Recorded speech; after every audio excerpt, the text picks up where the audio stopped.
So, magbibigay muna ako ng konting background dito. Ano?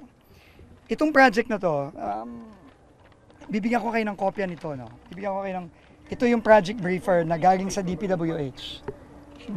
Galing to sa DPWH website. No? Project briefer to. Bibigyan ko kayo ng kopya nito. Ito construction ng isang flood control structure, yan nakikita nyo ngayon. Yung protection wall, no? Dito sa river, worth 96.5 million from the 2024 GAA, no? This contract was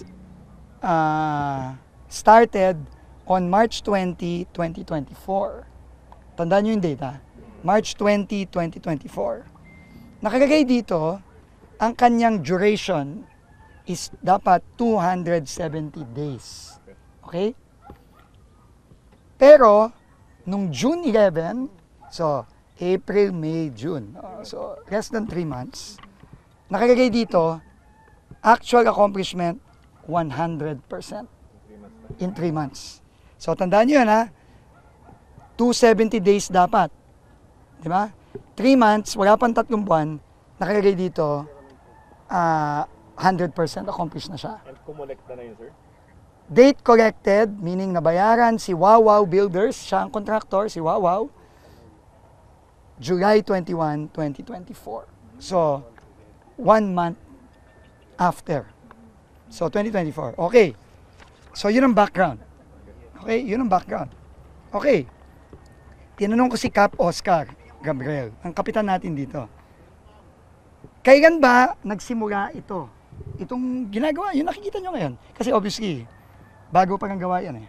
Diba? Ang sagot sa akin ni Cap, ang sagot sa akin ng mga kababayan natin doon, yung mga nakatira dito sa tabi, 3 weeks ago. So, ito, ang tawag ko dito, patay na, pinipilit buhayin. Kasi nabayaran na siya eh, nung last year eh. Sabi dito ng DPWH, 100% completed na to last year.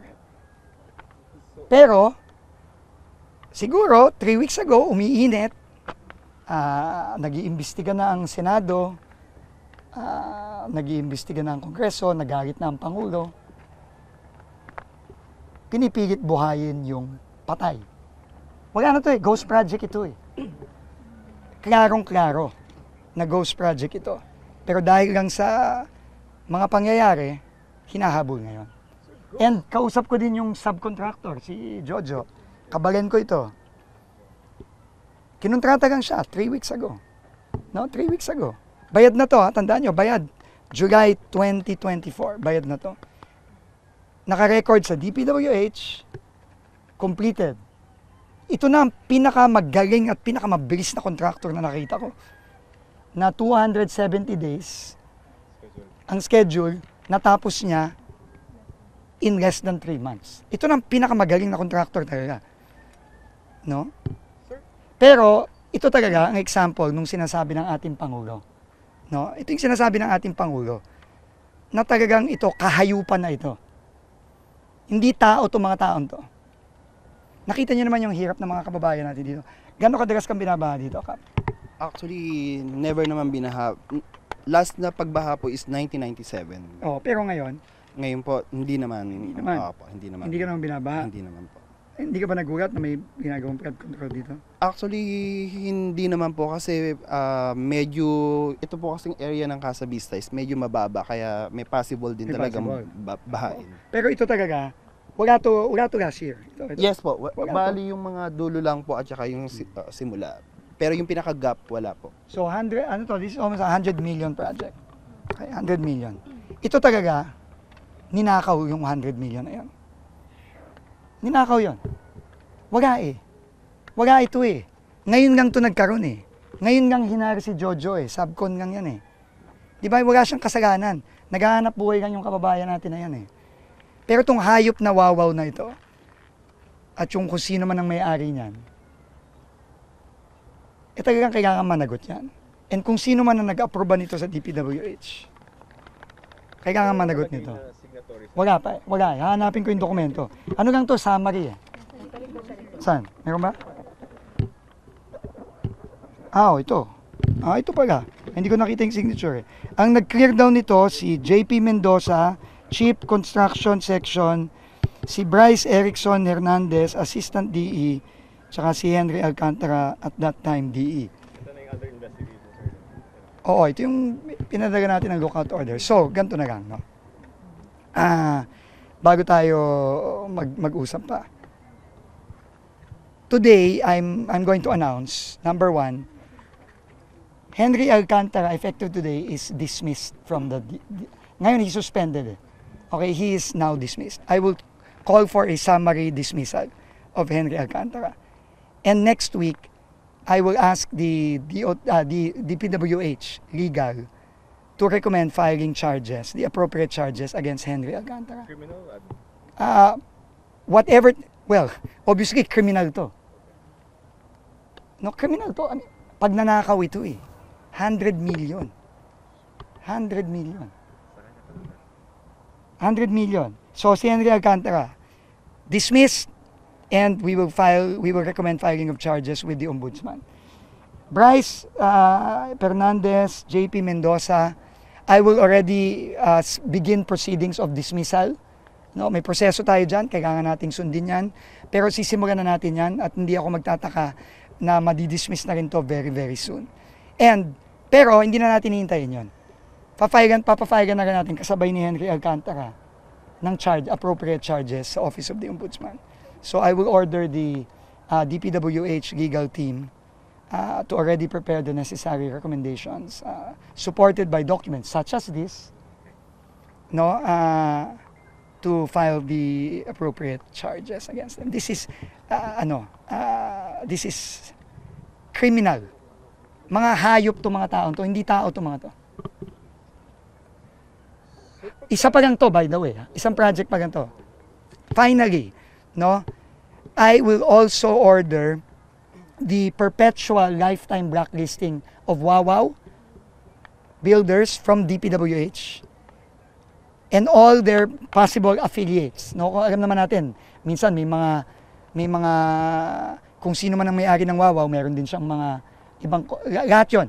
Hindi lang kung mahanap namin yung mga kumpanya na sila din ang may-ari, kung sino ang may-ari ng Wawaw, pati 'yon papaban natin.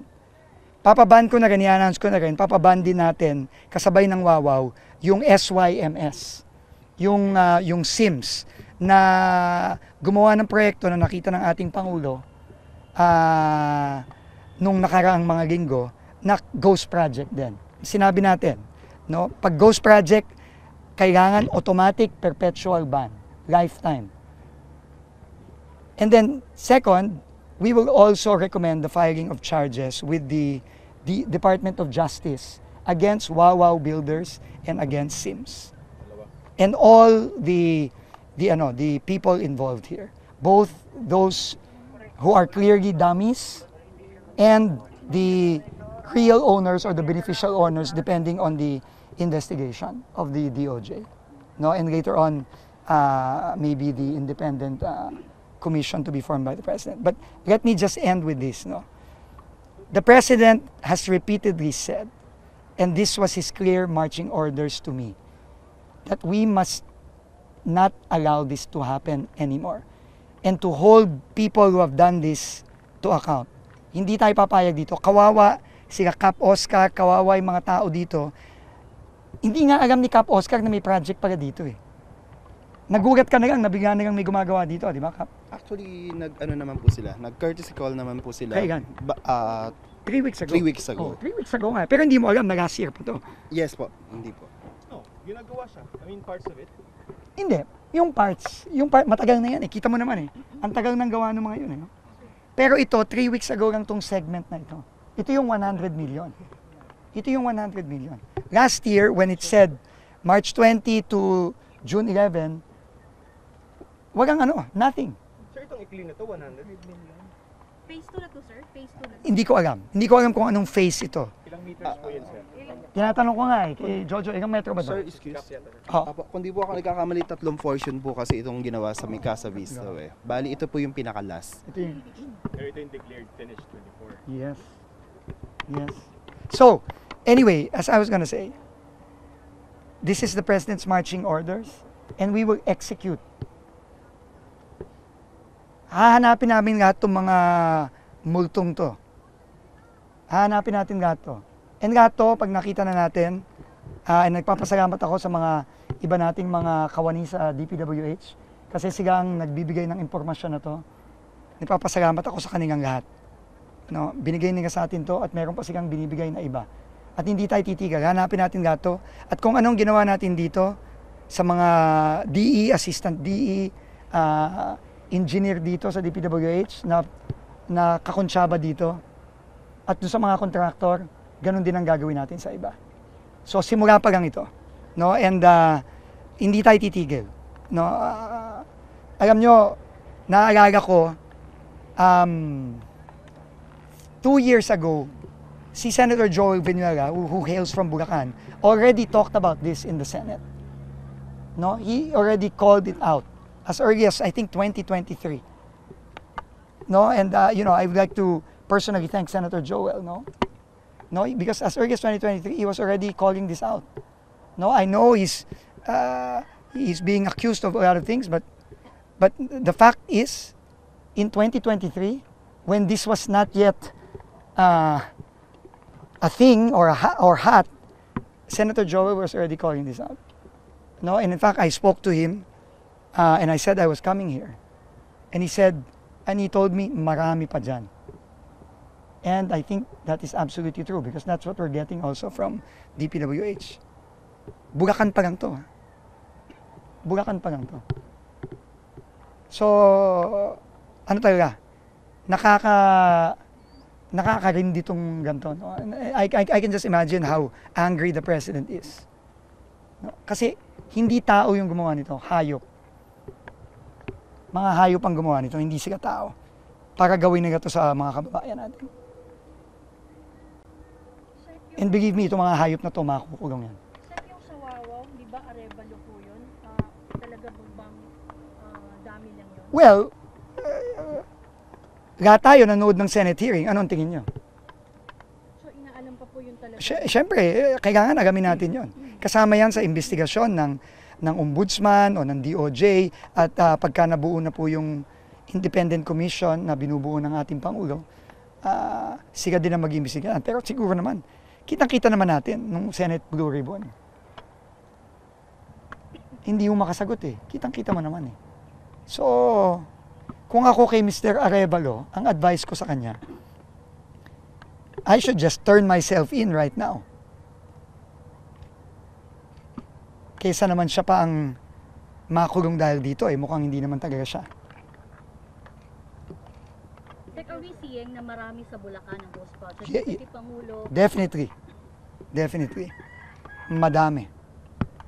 Madami. At kung kaya araw-arawin namin to, Sir, si former Secretary, mentioned 15 na missing, na update kayo, sir, kung Yes, I got a briefing but of course, ano yun, no? Kailangan nating tignan. Pero ito talaga, na-mention to ni Secretary Bonoan, na-mention din meron ding mga ibang nag-feed sa amin na hindi ko pwedeng pangalanan, kaya kami nagpunta ngayon. Kitang-kita naman natin. Tsaka, yung kapal ng mukha na babalik dito, tapos pipigit buhayin yung patay dito, di ba? Na magmamadali, tapos talagang brazen. Kahayupan talaga nitong mga taon to. sir, yung July, all 96, pinabayaran siya. Yeah. 96 million. Well, I will have to verify but it looks like it. It looks like it. Sa sa quality ng gawa? Kumusta yun? Well, ngayon, in fairness, tinitingnan ko yung quality, okay naman. No, matibay naman. Kaya puti na lang, itong kabagen ko, marunong. Pero, obvious naman. Obvious naman to. Di ba? Obvious naman to. Pero alam mo, ang dami nito. All over. All over.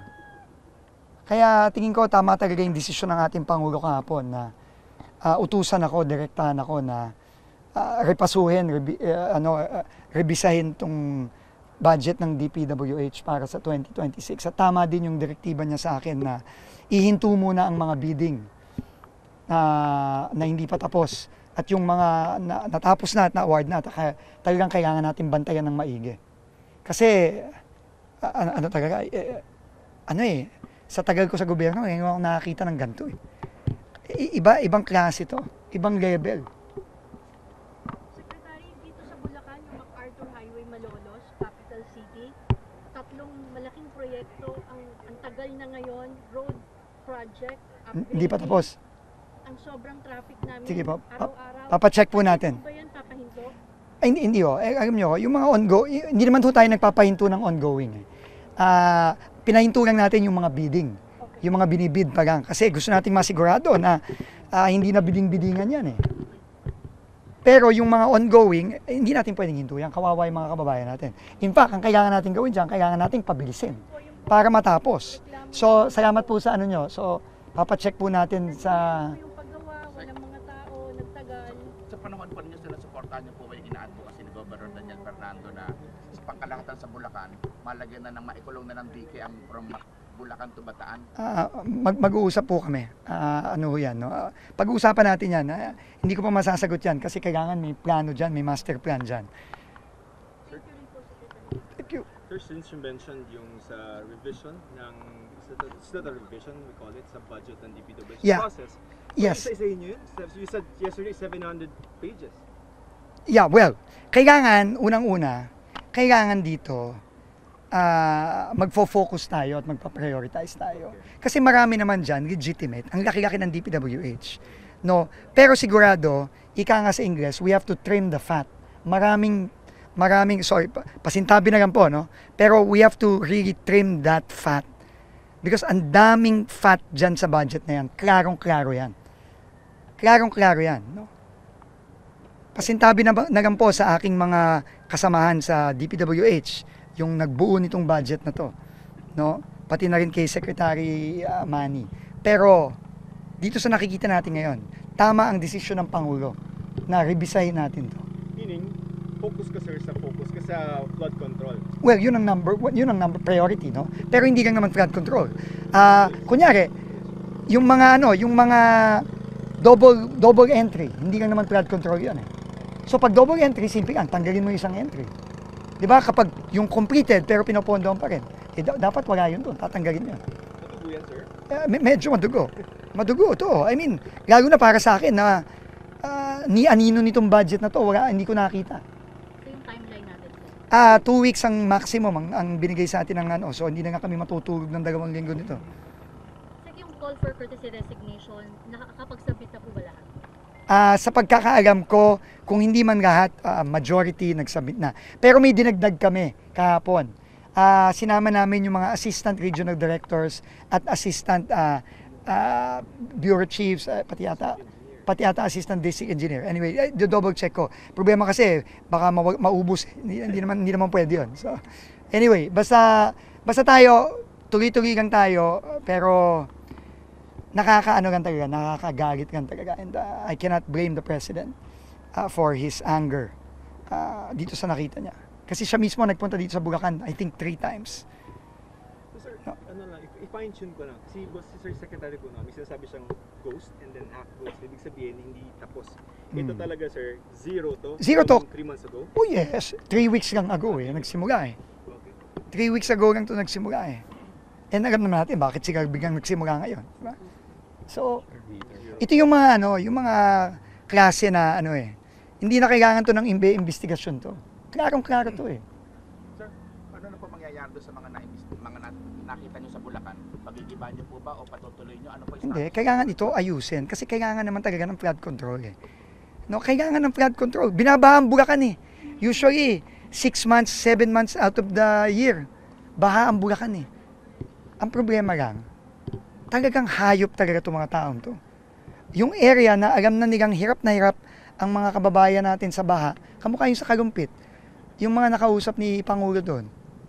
Sabi nila, halos 8 months of the year, baha sila eh. Tapos ganito gagawin? I mean,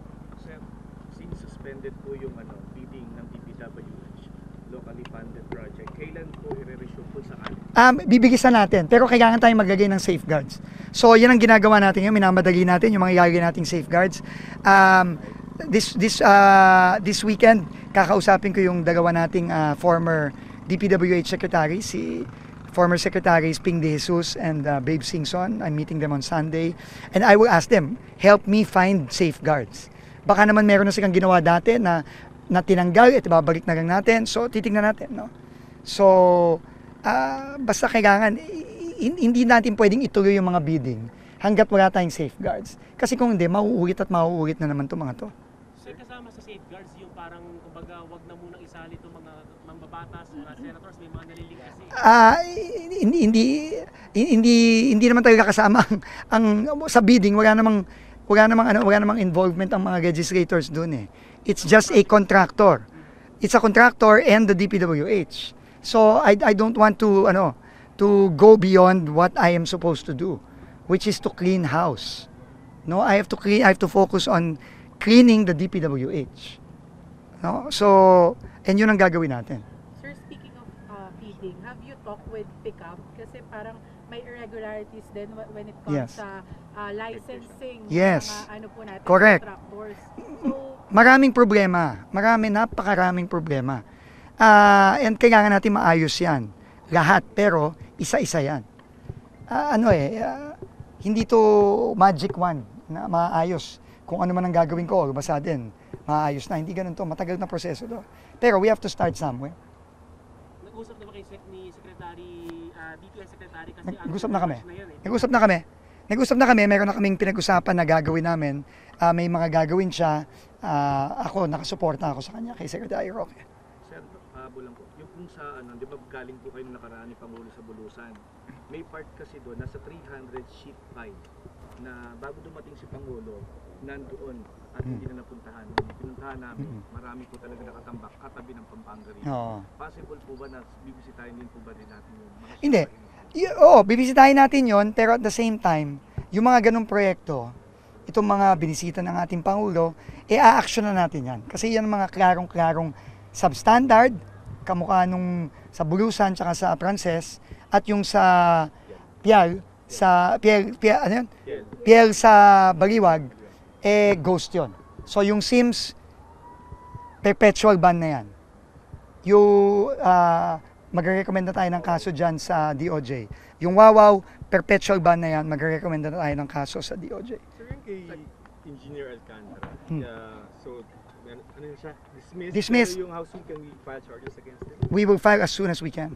I think in the next week. We will recommend filing. We cannot file charges. That's the job of the Ombudsman. So we will recommend to the Office of the Ombudsman to file charges against these 3 individuals as soon as possible. Sino na po sa mga USEC ang nag-submit na for this? Lahat nagsubmit na. Lahat ng USEC? Mm-mm. Oh, ilan yun, sir?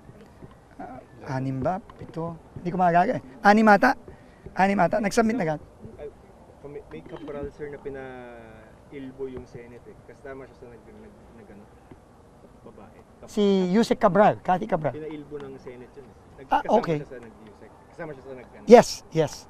She has already submitted courtesies. So, Sir, ano yun? Out na yun or evaluate na ba? no, I mean we're ongoing. No, I will announce that soon, or the president will announce it soon.